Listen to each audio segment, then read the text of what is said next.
Welcome back to the channel. So we are going to be putting the intake manifold on the DZ302 for this video. And for those that are new to the channel, what we're doing is a Trans Am kind of inspired Chevy 2 Nova for a fun project to do with my dad as he's getting older. And now I have a son. And so this is going to be something that we're going to be able to do to be able to enjoy it with him as he grows up and gets older. But realistically, the project was inspired by the simple fact is we picked up this Nova SS roller for super cheap, and then whatever we wanted to do for it from there is not going to really affect the value because it was, kind of a basket case. We happen to luckily get a DZ302 off of Facebook Marketplace for fairly cheap for what DZ302s go. You can find guys that'll pay up to $10,000 for the right block because of manufacturing date and stamping and so on for their Z28 Camaros. And personally, for me, the Z28 Camaro was always a dream car of mine. First gen Camaros, I grew up with my sister getting one and me wanting one and getting stuck in a 64 Ford Falcon. Now, I loved that car and had a ton of fun with it as my first car, but it still never was the Camaro. So, in that essence, to get into a project at my time in life right now, a Camaro is still a bit outside of the realm for me and my dad as my dad's getting older, and he's involved in this. So we got the second best thing we could ask for, a legit DZ motor. So over the time that we've had the car, it took about a year for the engine to go to machine shop and get back to us. It is a full factory forged bottom end spec. It's got the factory crank in it that matches the block. Everything is specced out, balanced, blueprinted, and whatnot. We did some Dart SHP 200cc heads on top. We did a uh, Howard's cam, mechanical flat tappet cam. The specs on the cam are actually relative to the second design GM off-road cam, which is known as the 754 cam. This was oftentimes used with the race teams after the original 140 cam was moved on from. The 140 cam is typically preferred by a lot of the real hardcore DZ guys because they've been able to get really proven dyno numbers. I mean, we've got uh, dyno numbers in the 480 horsepower range on these DZ302s with the cross ram setups and the 140 cam and some port and polish work on the 186 heads, which were the factory heads that came from these. The motor didn't come with the factory heads, so I didn't want to worry about trying to keep all that together, which is why I went with the Dart SHP heads. They were a good value. Um, they were easy to source. Obviously, temperature control will be a little bit easier with the aluminum dissipation and whatnot. But to top it off, I was waiting to pick up a intake manifold for it, and I happened to get lucky on Facebook Marketplace with a Edelbrock Super Victor manifold. Now, the Super Victor manifold is a single plane high rise manifold. So it's something that's going to support those higher RPMs, which the DZ302 is known for, and continue to coincide along with the road race type of engine performance that we would like to get out of this thing, because that's what the DZ302s were made for. They were homologation motors for the SCCA Trans Am series from 69 to 67 to 69. The DZ302 being specific to 1 year of 1969. So today we're going to go through the process of putting on and torquing down this intake manifold, and then we'll get back to some of the other work on the car, like pulling the rear end, doing the posi and gear change out and whatnot, very shortly. So the Super Victor intake is kind of an air gap style intake. High rise, long runner, single plane. And this one I picked up and I refinished it before putting it or getting ready to get on here. Now, the previous owner of this manifold use really small washers right where the bolting down goes. So I have some new ARP bolts for this thing, but I picked up some larger washers that'll better cover and apply pressure where we're going to be bolting this thing down. Now, as we get started, obviously, we need to be considerate of the sealing properties for this engine. Now, I previously taped up all of this to keep debris from getting into this intake valley, and this is going to come off. So don't mind the noise.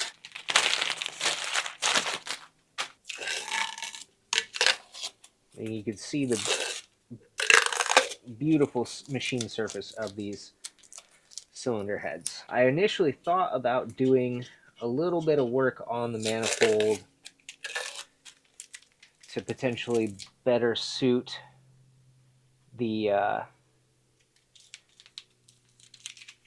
intake port matching, but realistically, with the specs that we already have right now of this engine, after speaking with Wayne Gwynn, who is a DZ302 master, he was involved in some of the early Trans Am development teams through that period.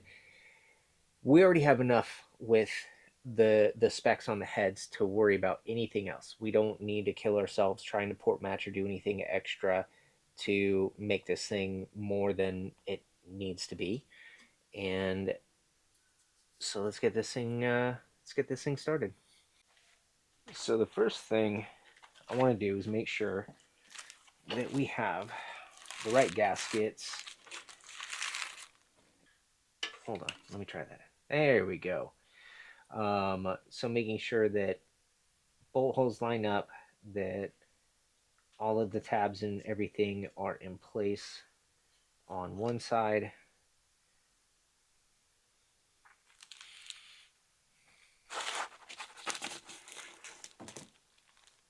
Same thing on the other side. We have, it looks like, good clearance on the ports here.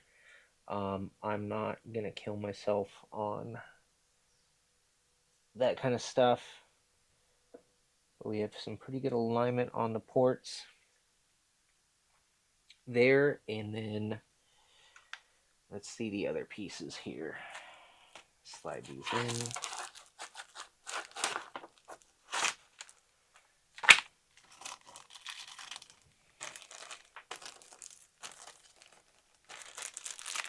So then we have a couple different gasket seals as well for the front and the rear that were included with this kit. So we have what looks like the rear, which they actually have little holds. So these would go on first, and then the actual gasket would lay down and the tab would set in here. And then this one up here, making sure that they match up and they sit on there just right. We're looking pretty good. So in order to clean these, I'm taking a lintless towel, applying a little bit of brake clean to it to then wipe off, make sure I take these off here, wipe off all of the surfaces to make sure that there's no oil or anything else that's on the surface that could affect the sealing area. And I'm going to do that on both sides, well, all sides, and even do that to the intake manifold.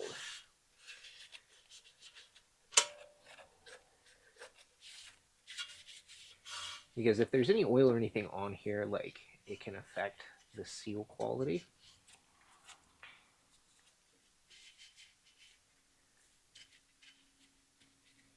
And we don't need that to happen. We don't need any issues with seal quality. Because if you have a vacuum leak because of that occurring, obviously that can create performance and running issues.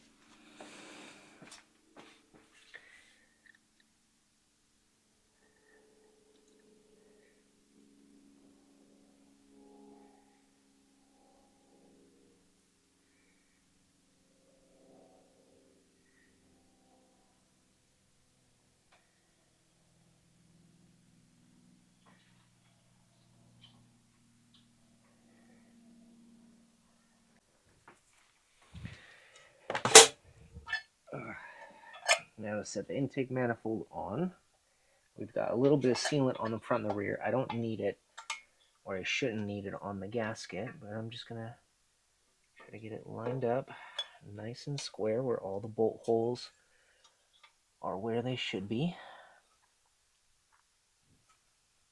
There we go.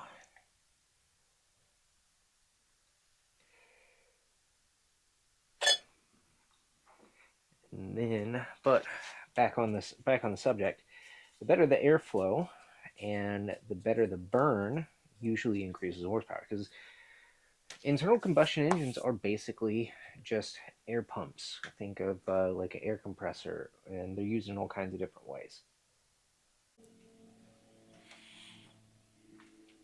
So we have our hardware. There's 12 bolts for the intake manifold, and since we have aluminum heads, there are a couple details with aluminum heads and aluminum cylinder heads, or sorry, aluminum heads, aluminum intake. One of those is it's recommended to put a little bit of sealant on the threads of the intake manifold bolt, along with a lower torque setting when you are torquing these, because the aluminum is not as sturdy as the steel when it comes to the threads that are put into the cylinder head that hold this intake manifold down. So what you have to do is basically almost like half of the amount of torque is used when it comes to doing this. So I'm going through and just adding that little bit of silicone or RTV gasket maker to the end of each of these ARP bolts. Generally with a normal like steel head or cast iron head, I should say, you have like a 50, I think it's a 50 foot-pound range that you can do on the torque for the intake manifold. When it comes to aluminum heads, that drops in half, so it only goes to 25, and that's recommendation from Dart, who makes the cylinder heads, and the recommendation from Edelbrock with their products as well, which is very common. And there is a specific way to which you go ahead and torque these down. There's actually an order. Kind of think like what you do when you're torquing down a wheel, like you have a star pattern when you're doing a wheel or putting a wheel on a car. It's kind of the same thing.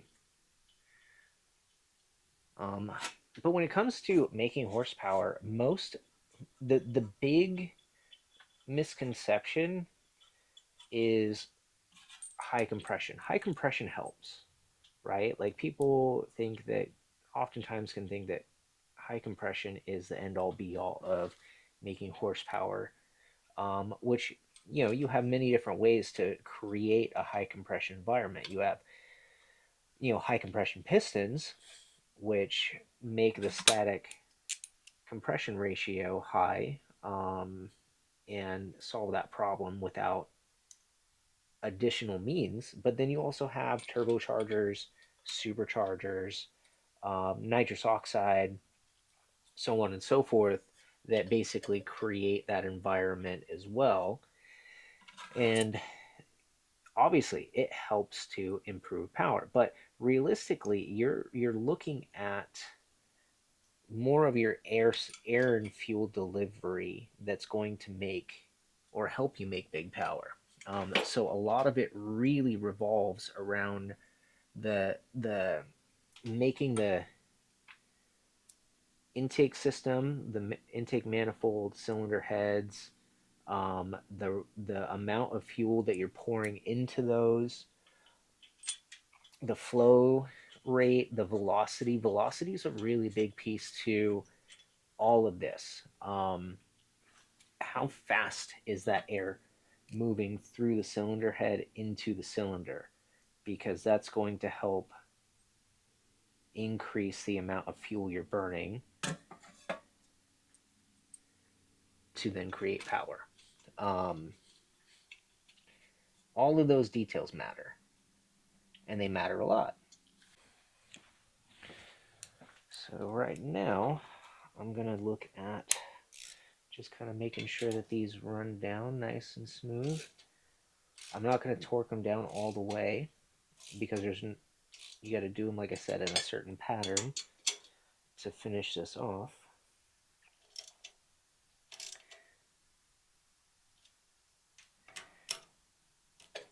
But for the time being, I can just get these down where they need to be ready to torque. You know what I mean?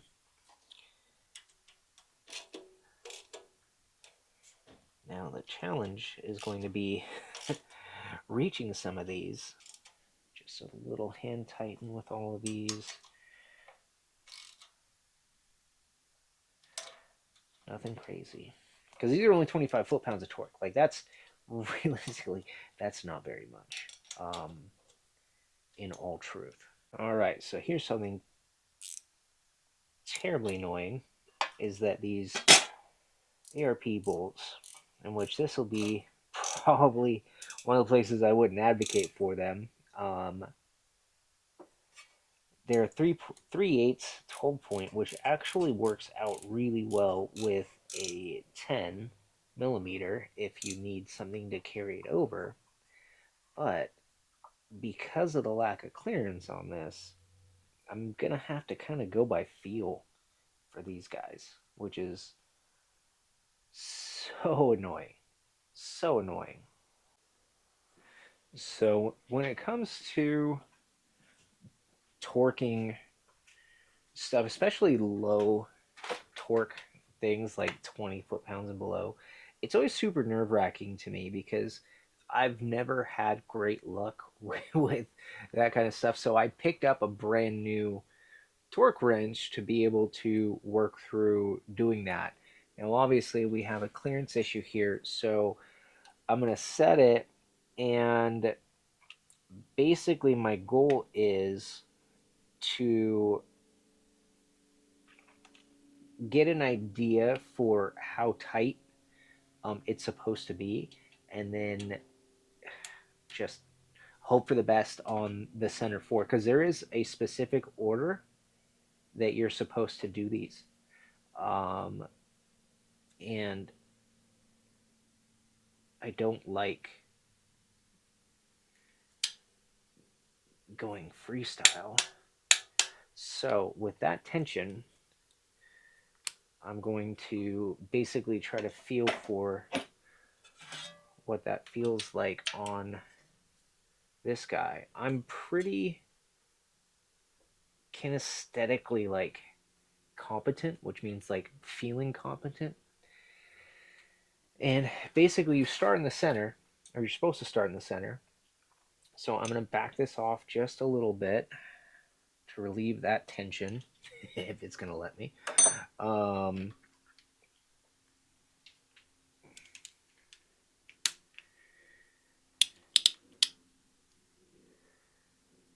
Let me get my feel for it first.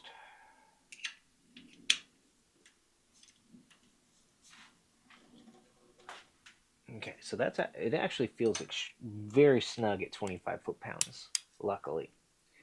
So I know it will take a little bit of elbow grease to get there again. but it starts and you go across. You start in the center, you go 1, 2, 3, 4. I'm going to put up a diagram, and I'm going to, so you guys can see, and then I'm going to go ahead and torque all these and do that off camera in case I mess something up. No, go through and do these, and know that if I'm doing these by hand, they're going to be fairly snug. And also too, like if you've been working on cars a long time, like you get a feeling for when like the threads are at their limit. Another thing that a lot of shops will do, machine shops, like if you have a really high-end professional builder that, you know, wants to make sure that there's no issues, they'll oftentimes actually drill out all of the aluminum tapped threads. Oops, almost got ahead of myself. They'll actually go out and they'll thread out the aluminum tapped threads in the cylinder heads, and they'll replace them with helicoil, because the helicoil threads are actually harder than the aluminum, and it'll give a better bite if the helicoil is installed correctly, and make a big difference in the confidence of tightening things down. As you guys can see, like, my confidence is not through the roof right now. But so then we get those center forward. Then it actually moves to the back of the block.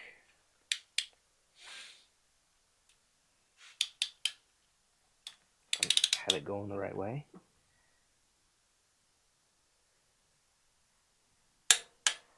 So yeah, so I got the 1, 2, 3, 4 in order. Then it goes 5, 6 on the same side on the rear of the engine, so where the distributor would be, right? Then it goes 7, 8, same thing, rear distributor.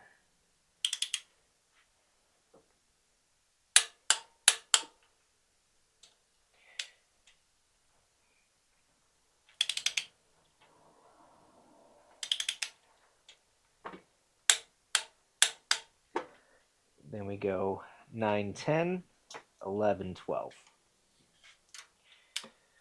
So, making me feel pretty good about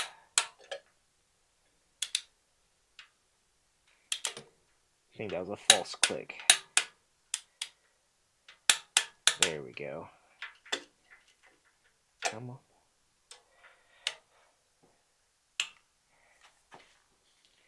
Now I had to put this short swivel extension on there to give me just the right amount of clearance.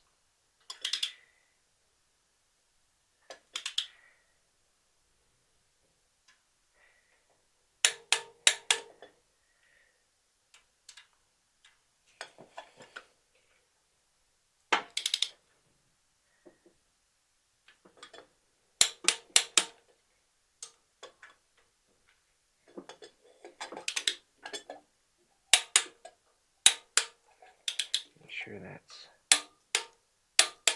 awesome. So that should wrap it up. So now that we've gotten that tightened down, there will be a couple other little things we do with this intake manifold to prepare it. But when it comes to selecting parts, you want to make sure that the parts work together. And so there's a lot of packages out there where you can buy full top end kits. So it takes care of all of your needs from camshaft and specs all the way through the cylinder heads and intake manifold to work really well. Now, these are pre-packaged, and so they're not incredibly fine-tuned. But there might be certain little characteristics that you may want to have the advantage of mixing and matching parts. Everybody is different. Everybody has different needs and demands. So when you do select your parts, a lot of stuff is going to revolve around the camshaft and then the cylinder heads and then the intake manifold, not the other way around. So if you know your camshaft specs and those camshafts are actually good for the compression ratio that you have. Then you work your way up. Hey, what is the best operating range for this camshaft? Okay, well, this is going to require this particular type of lifter. Okay, we need to make sure that the heads have the ability to move with that amount of lift.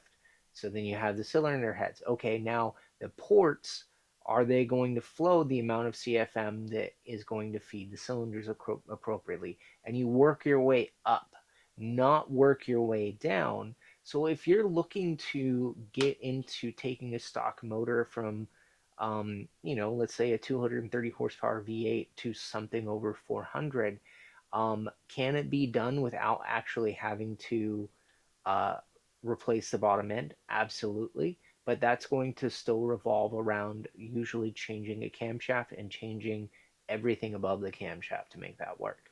Now, do we have high expectations of horsepower with this thing? No, I'm not expecting the 480, 490 horsepower that you saw a lot of times out of the Trans Am motors. That those were pretty heavily worked. They had to use off-the-shelf parts essentially to do so.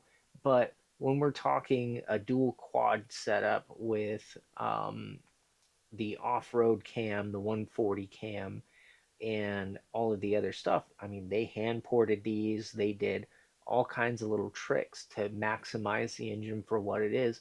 And this isn't quite that.